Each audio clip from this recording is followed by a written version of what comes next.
I cannot prove to you that a transcendent world exists, but I hope you're beginning to see that it is not intellectual suicide to believe in its possibility. To believe that the transcendent exists, that there is more to this world than the material world, more than just what we can see and touch, that's entirely reasonable. Let's go back to the ancient stories of creation. With the Enuma Elish, the creator Marduk wasn't disinterested. He was very interested in what he could get out of the humans/slaves that he had created. But by contrast, the creator in Genesis brought humans into being to share his goodness, his image and likeness. And what we see as the sun, moon, stars, earth, animals, and man are created is God working. He works to create a world that is good. This is a picture of a creator who is interested and involved, not just in the intelligible details of the world, but in the people he has made. He cares about their longings, hopes, and dreams. Man was created out of love and is the only creature on earth that God has willed for its own sake.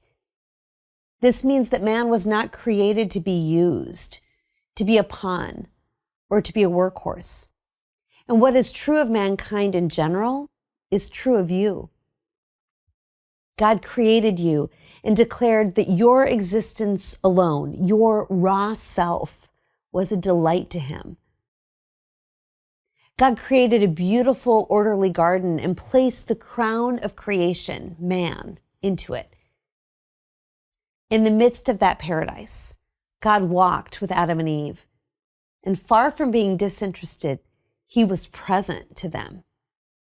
He shared with them their purpose, which was to live out the reality of being made in God's image and likeness.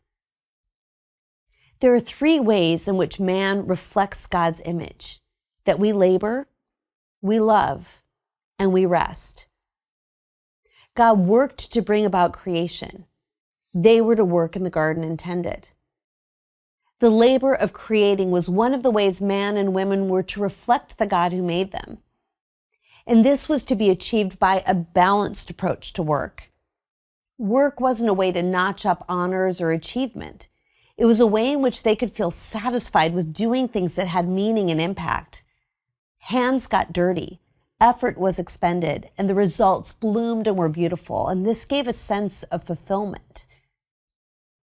If we were to pick a metaphor to describe God, the best would be to say that God is love. God is love, so another of man's and woman's purposes was to love. Their love was an outpouring of the love that God gave them. There was nothing to block it. They could freely receive from him and then share it with each other. And nothing got in the way of it.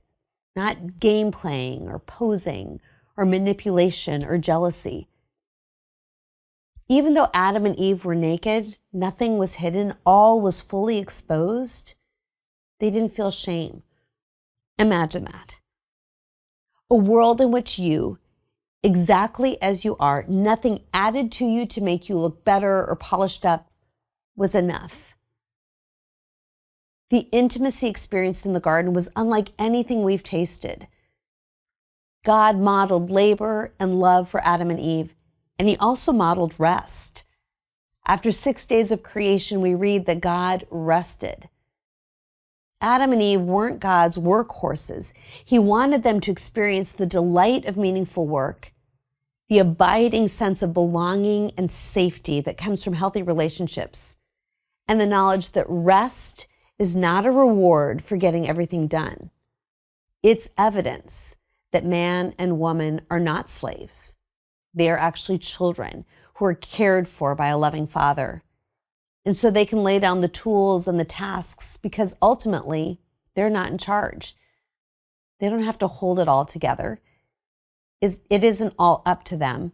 That kind of pressure had no place in this garden, at least not in the beginning.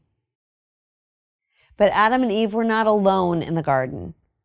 This is because our earth was not the first thing that God created. Long before the beginning of time, God had created angels. Angels are purely spiritual beings, like God in that they have an intellect and the ability to choose, a free will. And this meant that they could choose to love God or not. They could choose to follow God and his plan or not. One angel in particular stood out from the rest. He was called the light bearer. A tremendous amount of power and gifts were infused into this angel by God, which meant that he would have the freedom to use those things for the good of others or for his own good. The light bearer, translated Lucifer in Latin, chose self-centered independence. He saw God's plan for humanity and that the angel's part in that plan would be to serve mankind. And envy took root within him. The people he envied had not yet been created, but just the thought that they would hold such a significant place of honor and love in God's heart was too much for him. In the instant of his creation, Lucifer decided to reject both God's love and his plan. A battle ensued, and Lucifer fell from heaven, along with other angels who had allied with him. Cut off from God, Lucifer and his allies became determined to destroy all that God loved and all that was good.